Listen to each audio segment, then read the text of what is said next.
ভারতের যে কোনো দুঃসাহসের কঠোর জবাব দেওয়া হবে বলে মন্তব্য করেছেন পাকিস্তানের সেনাপ্রধান জেনারেল সৈয়দ আসিম মুনির। এরই মধ্যে ভারতের ভয়ঙ্কর এক পরিকল্পনার কথা ফাঁস করল পাকিস্তান সেনাবাহিনীর আইএসপিআর। ভারতের সাথে উত্তেজনার মধ্যে সীমান্তে সামরিক মহড়া চালিয়েছে পাকিস্তান। দেশটির বিভিন্ন গণমাধ্যম জানায় শত্রুপক্ষের যে কোনো আগ্রাসনের জবাব দিতে প্রস্তুত দেশটির সেনারা। এমন বার্তা দিতেই চালানো হয়েছে মহড়া।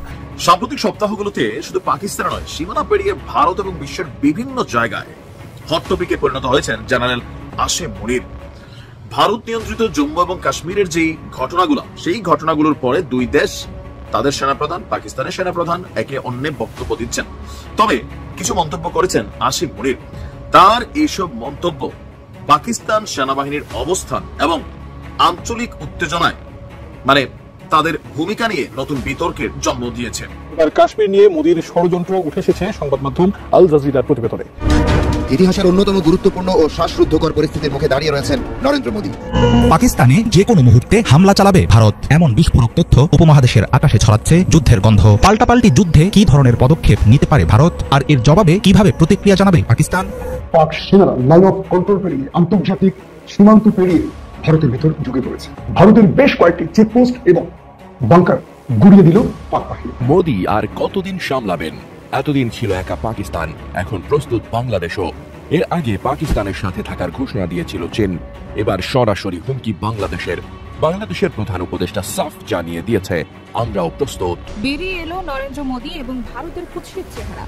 মোদীরা কোটি কোটি মানুষকে ধ্বংসের মুখে ঠেলে দিচ্ছেন, তার একটা নিশানা প্রকাশ পেল। আসসালামু আলাইকুম দর্শক, নতুন একটা নিউজে আপনাকে স্বাগতম। প্রিয় দর্শক, ভারত পাকিস্তান উত্তেজনা তুঙ্গে। শুক্রবারও সীমান্তে ব্যাপক গোলাগুলি। ভারতের গোয়েন্দা কর্মকর্তার ভয়ঙ্কর পরিকল্পনা ফাঁস করল পাকিস্তানি সেনাবাহিনী। বেরিয়ে এলো মোদীদের আসল চেহারা। ভারতের যে কোনো দুঃসাহসের কঠোর জবাবের হুঁশিয়ারি পাকিস্তান সেনাপ্রধানের। এদিকে ভারতকে ঘিরে চীন, পাকিস্তান, বাংলাদেশ। মোদীর কি হবে? তিন দেশ একসাথে হামলা করে ভারতকে মাটির সাথে মিশিয়ে দেওয়ার হুঙ্কার। বেরিয়ে এলো চাঞ্চল্যকর তথ্য। ভারত পাকিস্তান যুদ্ধের সর্বশেষ আপডেট নিয়ে করা আমাদের আজকের ভিডিওটি অত্যন্ত গুরুত্বপূর্ণ। ভিডিওটি শুরু থেকে শেষ পর্যন্ত ধৈর্য সহকারে দেখে একটি লাইক দিয়ে সবাইকে শেয়ার করে দিন। আমাদের চ্যানেলে নতুন হলে চ্যানেলটি সাবস্ক্রাইব করে পাশে থাকা বেল আইকনে ক্লিক করে রাখুন। আমাদের ভিডিওটি আপনি বাংলাদেশের কোন জেলায় বসে দেখছেন বা শুনছেন সেটি অবশ্যই কমেন্ট বক্সে কমেন্ট করে জানিয়ে দিতে ভুলবেন না। উপমহাদেশ ভাগের পেরিয়েছে ৭৮ বছর। এর মধ্যে ১৯৭১ সালে নিজেদের গুরুত্বপূর্ণ অংশকে হারাতে হয়েছে পাকিস্তানকে। ৫৪ বছর পর আবারও রয়েছে দেশ ভাগের শঙ্কা। তবে পাকিস্তান না ভারত, কাকে বহন করতে হবে এই বোঝা, তার জন্য সম্ভবত অপেক্ষা করতে হবে আর মাত্র কয়েক ঘন্টা। ইতিহাসের অন্যতম গুরুত্বপূর্ণ ও শ্বাসরুদ্ধকর পরিস্থিতির মুখে দাঁড়িয়ে রয়েছেন নরেন্দ্র মোদী। তার এক সিদ্ধান্তেই বদলাতে পারে গোটা উপমহাদেশের চিত্র। পাকিস্তানে হামলা চালানোর মাধ্যমে গোটা কাশ্মীর যুক্ত হতে পারে ভারতের সঙ্গে, অথবা পাশার দান উল্টে গিয়ে ভূস্বর্গকে দখল করতে পারে পাকিস্তান। তবে বিশ্লেষকদের দাবি, দ্বিতীয় বিকল্পই বাস্তবে রূপ নেওয়ার সম্ভাবনা বেশি, কারণ দুই দেশের সম্ভাব্য এই যুদ্ধে তৃতীয় খেলোয়াড় বিশ্বের দ্বিতীয় শক্তিধর রাষ্ট্র চীন। আঞ্চলিক দ্বৈরথে চীনের জড়িয়ে পড়ার সম্ভাবনা নিয়ে সম্প্রতি নিবন্ধ প্রকাশ করেছে এনডিটিভি, যেখানে উল্লেখ করা হয় পাকিস্তানে বিপুল অঙ্কের অর্থ বিনিয়োগ করেছে চীন, যার মধ্যে China Pakistan economic corridor CPEC অন্যতম প্রধান। $৬,২০০ কোটি এই প্রজেক্টের মাধ্যমে পূর্ণতা পাবে জিনপিং এর বহুল আকাঙ্ক্ষিত বেল্ট অ্যান্ড রোড ইনিশিয়েটিভ। এরই মধ্যে সিপিইসির $২৫০০ কোটি ৪৩টি প্রকল্প বাস্তবায়ন সম্পন্ন হয়েছে। শ্বেতহস্তির এই প্রজেক্টের মাধ্যমে বেলুচিস্তানের গদার বন্দরের নিয়ন্ত্রণ নিয়েছে চীন, যার মাধ্যমে পশ্চিম ও মধ্য এশিয়া যুক্ত হবে আরব সাগরের সঙ্গে। ফলে মালাক্কা প্রণালীর উপর থেকেও কাটবে বেইজিং এর নির্ভরতা। বিশাল এই বিনিয়োগ রক্ষায় পাকিস্তানের সার্বভৌমত্ব অক্ষুণ্ণ রাখা চীনের জন্য গুরুত্বপূর্ণ। ফ্রাইডে টাইমসের সাবেক সম্পাদক নাজাম শেঠির দাবি, ভারত যদি পাকিস্তানে হামলা চালায় সেক্ষেত্রে ইসলামাবাদকে সামরিক সহায়তা প্রদানে এগিয়ে আসবে বেইজিং। ইতোমধ্যেই পাওয়া গেছে এর বেশ কিছু প্রমাণ। সম্প্রতি এক্সপ্রেস ডেলিভারিতে পাকিস্তানকে PL-15 air two air missile সরবরাহ করেছে চীন। প্রতিরক্ষা বিষয়ক এক্স হ্যান্ডেল ক্ল্যাশ রিপোর্টের বরাতে এমন প্রতিবেদন প্রকাশ করেছে ইউরাশিয়ান টাইমস। ইতোমধ্যেই মিসাইলের ছবি প্রকাশ করেছে পাকিস্তান এয়ারফোর্স। ভারতের অত্যাধুনিক রাফায়েল বিমানে ব্যবহার করা হয় মিটিওর ও মিকা লং রেঞ্জ মিসাইল, তবে এই ক্ষেপণাস্ত্রগুলোর চেয়েও শক্তিশালী চীনের PL-15। এদিকে সিন্ধু চুক্তি স্থগিত করায় ভারতকে পাল্টা জবাব হিসেবে সিমলা চুক্তি বাতিলের হুমকি দিয়েছে পাকিস্তান। ১৯৭২ সালে স্বাক্ষরিত চুক্তিতে উল্লেখ করা হয়, কাশ্মীর ইস্যুতে দ্বন্দ্ব নিরসনে দ্বিপক্ষীয় সমঝোতার পথে এগোবে নয়াদিল্লি ও ইসলামাবাদ। তাই চুক্তি বাতিলের কারণে কাশ্মীর ইস্যুতে আন্তর্জাতিকীকরণ করা সম্ভব। পাশাপাশি এরই মাধ্যমে বাতিল হতে পারে সীমান্তের নিয়ন্ত্রণ রেখা, লাইন অফ কন্ট্রোল বা এলওসি। ফলে আন্তর্জাতিক নিষেধাজ্ঞাকে উপেক্ষা করে কাশ্মীরে সেনা অভিযান শুরু করতে পারে পাকিস্তান। সঙ্গে আকসাই চীন সহ ভারত অধিকৃত কাশ্মীরের বেশ কিছু অঞ্চল দখলেও সামরিক অভিযান শুরু করতে পারে চীন। তাই তৃতীয় খেলোয়াড় থেকে চীনকে মূল খেলোয়াড় হিসেবে পরিণত হতে দেখলেও অবাক করার মতো কিছু থাকবে না। মোদি আর কতদিন সামলাবেন? এতদিন ছিল একা পাকিস্তান, এখন প্রস্তুত বাংলাদেশও। এর আগে পাকিস্তানের সাথে থাকার ঘোষণা দিয়েছিল চীন, এবার সরাসরি হুমকি বাংলাদেশের প্রধান উপদেষ্টা সাফ জানিয়ে দিয়েছে, আমরাও প্রস্তুত। এই মহড়া কেবল একটি সাময়িক অনুশীলনই নয়, এটি আমাদের সার্বভৌমত্ব রক্ষা, বিমান বাহিনীর পেশাদারিত্ব এবং দক্ষতার পরিচয় বহন করে। বিমান বাহিনীতে ভবিষ্যতে অত্যাধুনিক যুদ্ধ বিমান, হেলিকপ্টার, পরিবহন বিমান, radar, surface to air missile, UAV সংযোজনের জন্য সরকার বিমান বাহিনীকে সর্বোত্তম সহযোগিতা প্রদান করবে। প্রস্তুতি নিতে হলে আধা-আধি প্রস্তুতির কোনো জায়গা নেই। ভারতের চারপাশের সীমান্তে ঘিরে আছে পাকিস্তান, চীন আর বাংলাদেশ। এখন এই তিন চাপে দিশেহারা মোদি। সীমান্তের সব দিকে চেয়ে আছে শত্রু সেনা, এর মধ্যে আবার বাংলাদেশের সাধারণ নিরস্ত্র গ্রামবাসীর কাছে মাপ চেয়ে প্রাণে বাঁচল ভারতের বিএসএফ। সব দিকে যেন গোহারা ভারত। এদিকে আন্তর্জাতিক গণমাধ্যম দ্য এক্সপ্রেস ট্রিবিউন জানাচ্ছে, ভারত যতই হুমকি দিক না কেন, ভারত আছে তার সীমানা আর সীমান্ত হারানোর আশঙ্কায়।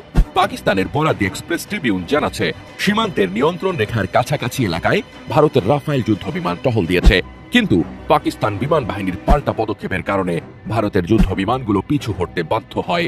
29 ও 30 এপ্রিলের মধ্যবর্তী রাতে এ ঘটনা ঘটে। পাকিস্তানের নিরাপত্তা সূত্রগুলোর দাবি, ভারতের যুদ্ধ বিমানগুলো জম্মু ও কাশ্মীরে নিজেদের নিয়ন্ত্রিত আকাশ সীমায় টহল দিচ্ছিল। বিএএফ তা শনাক্ত করে দ্রুত পদক্ষেপ গ্রহণ করে। তবে এসব কিছুর মধ্যেও ভারতের প্রতিরক্ষা মন্ত্রণালয় জানিয়েছে, তারা আরো 26টি রাফায়েল যুদ্ধ বিমান কেনার চুক্তি করেছে। নিরাপত্তা বিশ্লেষকদের আশঙ্কা, এত যুদ্ধ বিমান দিয়েও ভারত আসন্ন যুদ্ধে পেরে না উঠতে পারে, আর এই হারার কারণ সব দিকের প্রতিবেশী তার শত্রু। এই সব কিছুর জন্য কিনা ভারতের প্রধানমন্ত্রী এখন সবার উপর বিশ্বাস হারিয়ে ফেলেছেন, তাই সবকিছু আবার ঢেলে সাজাচ্ছেন তিনি। কাশ্মীরের পেহেলগাম কাণ্ডের পর জাতীয় নিরাপত্তা উপদেষ্টা বোর্ডের খোলন লচে বদলে দিল মোদী সরকার। বুধবার ওই পর্ষদের শীর্ষে বসানো হলো ভারতের গোয়েন্দা সংস্থা রিসার্চ অ্যান্ড অ্যানালাইসিস উইং এর সাবেক প্রধান অলোক যোশীকে। 2012 সালের ডিসেম্বর থেকে 2014 সালের ডিসেম্বর পর্যন্ত তিনি ছিলেন রয়ের প্রধান। ভারতের এত প্রস্তুতিতে থেমে নেই পাকিস্তান। বার্তা সংস্থা রয়টার্সকে দেওয়া সাক্ষাৎকারে পাকিস্তানের প্রতিরক্ষা মন্ত্রী খাজা মোহাম্মদ আসিফ আশঙ্কা প্রকাশ করেন, ভারত শীঘ্রই তার দেশে হামলা চালাতে পারে। সাক্ষাৎকারে খাজা আসিফ বলেছিলেন, আমরা আমাদের বাহিনীগুলোকে শক্তিশালী করেছি, কারণ এটা এখন আসন্ন। এমন পরিস্থিতিতে কিছু কৌশলগত সিদ্ধান্ত নিতে হয়, সেই সিদ্ধান্তগুলো নেওয়া হয়েছে। প্রস্তুত পাকিস্তান। আর আজকের বাংলাদেশের প্রধান উপদেষ্টার কথা থেকে জানা গেল, বাংলাদেশও প্রস্তুত রয়েছে। ভারত, পাকিস্তান আর তার সাথে বাংলাদেশ হয়তো আগামী দিনের বিশ্ব রাজনীতির অনেক হিসেব স্পষ্ট করে দিতে পারে। বেরিয়ে এলো নরেন্দ্র মোদী এবং ভারতের কুৎসিত চেহারা। মোদীরা কোটি কোটি মানুষকে ধ্বংসের মুখে ঠেলে দিচ্ছেন, তার একটা নিশানা প্রকাশ পেল। এই ব্যক্তি ভারতের উত্তরাঞ্চলীয় সেনা commander lieutenant general MV Sachindra Kumar. তাকে বরখাস্ত করেছেন মোদীরা, তদন্তের আওতায় আনা হয়েছে এবং গ্রেফতার করা হয়েছে। কারণ হলো, তিনি পাকিস্তানকে জড়িয়ে পেহেলগাম ঘটনার বিষয়ে ভারতের সরকারি বর্ণনাকে মেনে নিতে অস্বীকার করেন। তিনি পেহেলগাম ঘটনাটিকে ভারতের অভ্যন্তরীণ বিষয় হিসেবে ঘোষণা করেন। তিনি বলেন, পাকিস্তানের বিরুদ্ধে প্রতিশোধমূলক কোনো ব্যবস্থা পরিকল্পনা করবেন না যতক্ষণ না অভিযোগগুলো সঠিক প্রমাণিত হয়। যুদ্ধ পরিস্থিতি বিরাজমান থাকায় ভারতীয় কর্তৃপক্ষ বিষয়টি স্বীকার করছে না। এটিকে ফেক নিউজ বলছে ভারতীয় মিডিয়া, যারা নিজেরাই মিলেমিশে ফেক নিউজ ছড়াতে সিদ্ধহস্ত। এটাই ভারতের কুৎসিত চেহারা, যেখানে মোদীর নীতি কোটি কোটি মানুষকে ধ্বংসের মুখে ঠেলে দিচ্ছে। পৃথিবীর ইতিহাসে দেখা গেছে, যুদ্ধের সময় সৈন্যকে যদি যুদ্ধের ন্যায্যতা বোঝানো হয়, তাহলে সেই যুদ্ধ অসম হলেও, সক্ষমতা কম থাকলেও অন্তত পরাজয় ঘটে না। ন্যায্যতা না বুঝাতে পারলে বা না বুঝলে নীতিবান শত সেনারা সেই যুদ্ধে আগ্রহী হয় না, সবাই এড়িয়ে এড়িয়ে যুদ্ধ করে। অবশেষে কোনো পক্ষ জয়ী হয় না। যে পক্ষ যুদ্ধের যৌক্তিকতা পায় না, তারা এড়িয়ে যেতে চেষ্টা করে। তবে তোষা মোদীরা মুখে মুখে বললেও প্রাণ দেওয়ার ক্ষেত্রে ছেড়ে দেবার মতো অবস্থা। আমেরিকা অন্যায্যভাবে এই পর্যন্ত যতগুলো যুদ্ধ করেছে, তার কোনোটিতে জিততে পারেনি। যেমন ভিয়েতনামের যুদ্ধ, ইরাক, আফগানিস্তান, লিবিয়া ইত্যাদি। ক্ষতি করতে পারলেও ইউক্রেনকে রাশিয়া অন্যায্যভাবে পুরোপুরি পরাজিত করার ধারে কাছেও যেতে পারছে না। আবার বাংলাদেশ 71 সালে পাকিস্তানের থেকে স্বাধীনতা ছিনিয়ে এনেছিল, কারণ আমাদের জীবন উৎসর্গ করার ন্যায্যতা ছিল।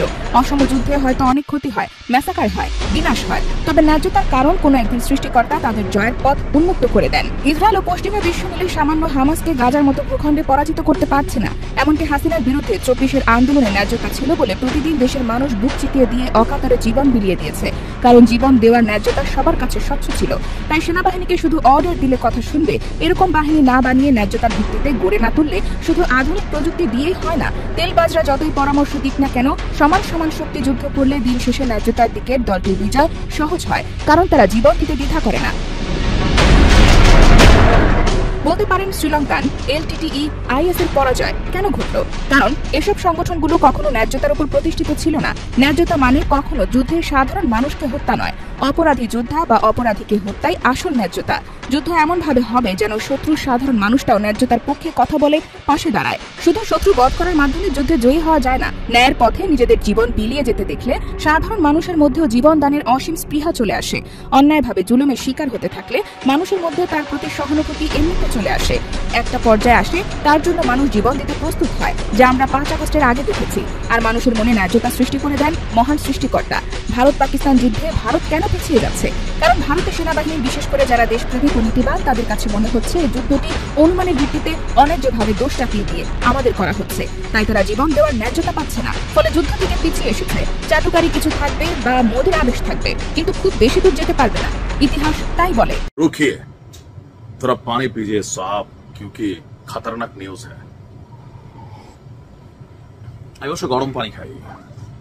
চেহারা দেখে মনে খুব সুন্দর, ভদ্র, কিন্তু এই লোকটাকে বলা হয়ে থাকে পাকিস্তানের সবচেয়ে ক্ষমতাধর ব্যক্তি। প্রধানমন্ত্রী তার সামনে ফেল, এরপর হচ্ছে অন্যান্য যারা আছেন সবাই ফেল, প্রতিরক্ষা মন্ত্রী fail. But who is that character? সেটার টাইটেল থেকে বুঝেই গেছেন এই মুহূর্তে পাকিস্তানের সেনা প্রধান হিসেবে যিনি আছেন, জেনারেল আসিম মুনির। দর্শক, পাকিস্তানের সেনাপ্রধান জেনারেল আসিম মুনির সাধারণত আমরা দেখি নাই ইমরান খানের পতনের পর থেকে খুব বেশি আলোচনায় ছিলেন, বাট রাইট নাও তাকে ভারত সহ সারা পাকিস্তানিরা একটা রেসপেক্টের জায়গায় নিয়েছে, ভারত নিয়েছে আতঙ্কের জায়গায়, যে সারফিরায়। হ্যাঁ, আচ্ছা, উনি কি বক্তব্য দিলেন যেটা নিয়ে এই মুহূর্তে তোলপাড়, বা কি আলটিমেটাম দিলেন আর ঘোষণাটা কি দিল? সাম্প্রতিক সপ্তাহগুলোতে শুধু পাকিস্তান নয়, সীমানা পেরিয়ে ভারত এবং বিশ্বের বিভিন্ন জায়গায় হট টপিকে পরিণত হয়েছেন জেনারেল আসিম মুনির। ভারত নিয়ন্ত্রিত জম্মু এবং কাশ্মীরের যেই ঘটনাগুলো, সেই ঘটনাগুলোর পরে দুই দেশ, তাদের সেনাপ্রধান, পাকিস্তানের সেনাপ্রধান একে অন্যের বক্তব্য দিচ্ছেন। তবে কিছু মন্তব্য করেছেন আসিম মুনির। তার এইসব মন্তব্য পাকিস্তান সেনাবাহিনীর অবস্থান এবং আঞ্চলিক উত্তেজনায়, মানে তাদের ভূমিকা নিয়ে নতুন বিতর্কের জন্ম দিয়েছে। ভারত এবং পাকিস্তান উভয়ই কাশ্মীরকে নিজেদের বলে দাবি করে, কিন্তু তারা এটির এক এক অংশ শাসন করে। পাকিস্তান করে আজাদ কাশ্মীর আর ভারত করে জম্মু কাশ্মীর। 1947 থেকে আমরা এই জিনিসটা দেখলাম। জেনারেল মুনিরের বক্তব্য যে পেহেলগামের হামলার সাথে পাকিস্তান আসলে জড়িত না, কিন্তু বিষয়টা এখানে না। ঘটনাটা হচ্ছে গত 22 এপ্রিল পেহেলগ্রামে আপনার এই সন্ত্রাসী অ্যাক্টিভিটিসটা চলল, কিন্তু পাকিস্তানের রাজধানী ইসলামাবাদে গত 17 এপ্রিল তিনি একটা বক্তব্য দিয়েছিলেন। সেই বক্তব্যটা এখন আলোচনায়। 17 এপ্রিল প্রবাসীদের সঙ্গে একটি বৈঠকে আসিম মুনির বলেছিলেন, আমরা প্রতিটি ক্ষেত্রে হিন্দু সম্প্রদায়ের মানুষ থেকে আলাদা। কাশ্মীরকে পাকিস্তানের জীবন সঞ্চারণী শিরা, যে শরীরের মধ্যে শিরা উপশিরা আছে না, তো তিনি বলছেন যে কাশ্মীর হচ্ছে পাকিস্তানের জীবন সঞ্চারণী শিরা।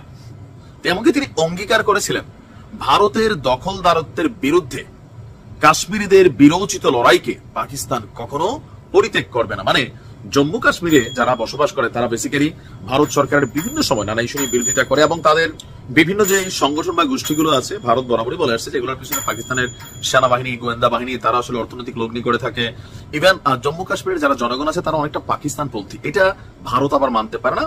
আর 370 ধারাকে উচ্ছেদ করার পরে এই জিনিসগুলো পারছে। ইভেন দ্য রেজিস্ট্যান্ট ফ্রন্ট নামের যে সংস্থা, এটা কিন্তু জম্মু কাশ্মীর থেকে উদ্ভূত একটা সংস্থা, যেটা এখানেরই মানুষগুলো নিজেদের অধিকার আদায়ের জন্য হতো বা এরকম বিভিন্ন রকম ঘটনা ঘটায়, বাট সন্ত্রাসী কায়দায় ঘটায়। এখন এই সেনাপ্রধানের এই বক্তব্যকে ঘিরে ভারত থেকে শুরু করে পশ্চিম, মানে মধ্যপ্রাচ্য সব জায়গায় আলোচনার জায়গাটা যেটা হচ্ছে যে তার এই বক্তব্য তথাকথিত বাগাড়ম্বর নয়। আপনার এটি পাকিস্তানের আদর্শিক অবস্থানের সাথে সামঞ্জস্যপূর্ণ, ঠিক, কিন্তু যেই সুরে বিশেষ করে হিন্দু মুসলিমদের মধ্যে তিনি পার্থক্য তুলে ধরেছেন তা এটিকে বিশেষভাবে উত্তেজক তুলেছে। আর এখন এরকম কথা কি তিনি একমাত্র বলেন না, ভারতের সেনা কর্মকর্তারা না বললো বিজেপি এরা সবসময় বলেন, দেখেন না বলে যে জম্মু কাশ্মীরকে নাকি গাজা বানাই ফেলবে এরা। কেন এখানে এই ঘটনা ঘটছে, এটার সাথে পাকিস্তানি সংস্থা কানেক্টেড। তবে সেনাপ্রধানের এই বক্তব্য নিয়ে পাকিস্তানিরা যথেষ্ট উৎফুল্ল প্রফুল্ল, কিন্তু আন্তর্জাতিক অঙ্গনে ওনার এই বক্তব্যটার ওজনটা হচ্ছে আলাদা, যে দেয়ার ইজ এ প্ল্যান। যদি ঘটনার সাথে পাকিস্তানের সংশ্লিষ্টতা থেকে থাকে, প্রমাণিত না, পাকিস্তান একটা নিঃসন্দেহ মানে একটা কি বলা হয়েছে আপনার একটা ইনভেস্টিগেশন দাবি করছে, তিনি হয়তো তখন তার মতো করে বলছেন। এখন ভারত তো অনেক কথা বলে, কিন্তু যখন তিনি বলছেন, এই ঘোষণাটা দিয়েছেন, এর 5 দিন পরে এই ঘটনা ঘটছে, তো কেউ বলছেন যে ভারত আসলে ওনার এই বক্তব্যটাকে নিয়ে খেলাইছে, যে দেখো পাকিস্তানের সেনাপ্রধান তো এই কথা বলছিল, 5 দিন পরে এই ঘটনা ঘটছে। মানে পারসেপশনটা এইভাবে মিলানোর চেষ্টা করতেছেন। তো তার মানে এই সেনাপ্রধানের কোন একটা মাস্টার প্ল্যান আছে, কোনটা জম্মু কাশ্মীরকে নিজেদের দিকে নিয়ে নেওয়া, থাকতেও পারে, কারণ এটা নিয়ে শতবর্ষী লড়াই কাছাকাছি চলছে। কি হয় আসলে বলা যায় না, তবে তার এই ঘোষণাকে ঘিরে ইন্টারন্যাশনালিও আলোচনা সমালোচনার কি বলা যায় জন্ম দিয়েছে। এদিকে কাশ্মীর সীমান্তে সেনাদের মধ্যে গোলাগুলি থামছে না, ভারতকে বড় সংঘাত এড়াতে বলল যুক্তরাষ্ট্র। কাশ্মীর সীমান্তের নিয়ন্ত্রণ রেখা এলএসি বরাবর ভারত ও পাকিস্তানের সেনাদের মধ্যে আবারও গোলাগুলির ঘটনা ঘটেছে। এ নিয়ে টানা 8 রাত ধরে কাশ্মীর সীমান্তে দুই দেশের সেনাদের মধ্যে গোলাগুলির ঘটনা ঘটল। আজ শুক্রবার এক প্রতিবেদনে তথ্য জানিয়েছে ভারতীয় সংবাদ মাধ্যম এনডিটিভি। প্রতিবেদনে বলা হয়েছে, গতকাল বৃহস্পতিবার রাতে এই গোলাগুলির ঘটনা ঘটে, তবে এতে হতাহতের কোনো খবর পাওয়া যায়নি। যদিও ভারতীয় গণমাধ্যমে গোলাগুলির বিষয়ে বরাবরের মতো পাকিস্তানকে দোষারোপ করা হয়েছে, তবে পাকিস্তানের পক্ষ থেকে বা দেশটির সংবাদ মাধ্যমে এখনো কোনো তথ্য পাওয়া যায়নি। এনডিটিভির প্রতিবেদনে দাবি করা হয়েছে, কাশ্মীরের নিয়ন্ত্রণ রেখা বা এলওসি বরাবর পাকিস্তান সেনাবাহিনী টানা 8ম রাতেও বিনা উস্কানিতে গুলি চালিয়েছে। বৃহস্পতিবার রাতে পাকিস্তানের বিভিন্ন চৌকি থেকে ছোট বড় অস্ত্র দিয়ে গুলি চালানো হয়। ভারতীয় সেনাবাহিনীও এই 740 কিলোমিটার দীর্ঘ সীমান্ত জুড়ে পাল্টা জবাব দিয়েছেন। এদিকে ভারতকে এই অঞ্চলের বৃহত্তর সংঘাত এড়াতে বলেছে যুক্তরাষ্ট্র। দেশটি বলেছে, যুক্তরাষ্ট্র চায় না দক্ষিণ এশিয়ায় আরো বড় কোনো সংঘাত ছড়িয়ে পড়ুক। এ নিয়ে মার্কিন ভাইস প্রেসিডেন্ট জেডি ভ্যান্স বলেছেন, যুক্তরাষ্ট্র চায় না এই হামলার প্রতিক্রিয়া হিসেবে দক্ষিণ এশিয়ায় আরো বড় কোনো সংঘাত ছড়িয়ে পড়ুক। ফক্স নিউজের special report with Brett Baier অনুষ্ঠানে এক সাক্ষাৎকারে তিনি বলেন, আমাদের আশা ভারত এমনভাবে প্রতিক্রিয়া জানাবে যাতে এই ঘটনা থেকে কোনো বড় আঞ্চলিক সংঘাত তৈরি না হয়। অপরদিকে ভারতের যে কোনো দুঃসাহসের দ্রুত ও কঠোর জবাব দেওয়া হবে বলে মন্তব্য করেছেন পাকিস্তানের সেনাপ্রধান জেনারেল সৈয়দ আসিম মনির। দেশটির পাঞ্জাব প্রদেশে টিলা ফিল্ড ফায়ারিং রেঞ্জে সামরিক মহড়া পরিদর্শনে গিয়ে এমন হুঁশিয়ারি দেন তিনি।